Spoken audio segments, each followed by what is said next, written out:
Okay, here's a practical example that will maybe illustrate what I'm talking about.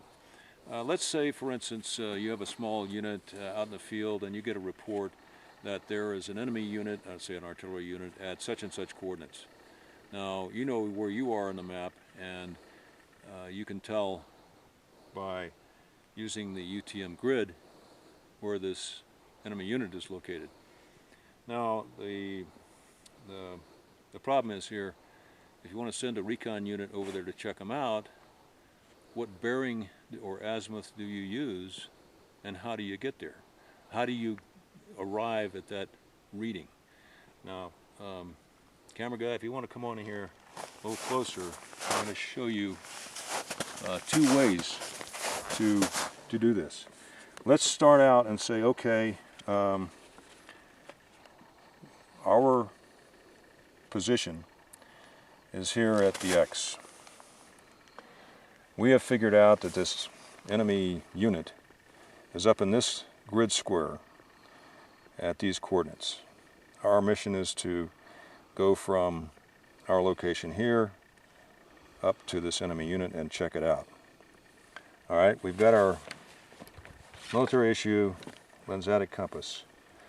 The way I understand it's done, and this could be subject to correction, is that the angle from the base camp to the enemy unit would be measured with a straight angle, either a string, some units use a string or whatever, so in this case it would be about 45 degrees.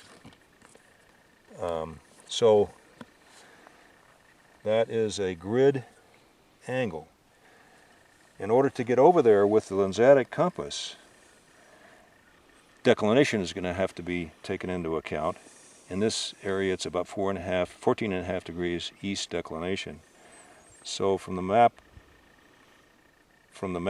to the field, that declination would be added or subtracted. I can't remember which, but those of you who deal with these compasses will know what I mean. You have to do mental calculations to get to a corresponding magnetic azimuth that you can use to find that enemy unit. You're going to give your squad an azimuth that has been translated from a UTM or MGRS military grid reference system reading to a magnetic reading, which they'll use on their issue Lensatic compass. Now, so you've seen that, how that's arrived at with the issue compass. With the Protractor compass, which is the one we use out in the field here, this is a finish model. It's called the MC2. It has a global needle. It has an inclinometer for measuring the angle of a slope. That's good for avalanche work. It's got a mirror on it. Anyway, the important thing is that this is already adjusted for the 14.5 degree east declination. So all we have to do to figure out how to get from base camp to the enemy location, this little lake, is put the compass on that line of travel, line it up, line up the red markings in the bezel with your UTM grid, pick it up, and go. That's it. That's all there is to it. Declination is already taken care of. You've translated the map bearing. You haven't even had to translate it, in this case, with the Lensatic compass. You did with this compass. You didn't because it's already synced with the grid system. So my point here is that, and we can back up a little bit. And my point here is that the accuracy that this compass generates is about 2 degrees.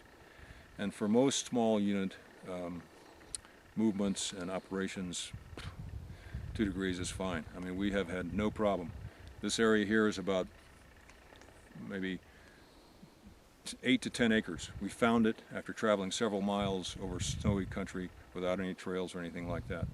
Never had a problem. The way we fine-tuned our navigation the other day was to take readings on peaks like this one over here on the skyline, do intersections, either intersections with other landmarks or with the contour lines as dictated by the altimeter watch. So anyway, this is throwing this out for discussion, and perhaps we can have some workshops in some of the field units to see if it's applicable.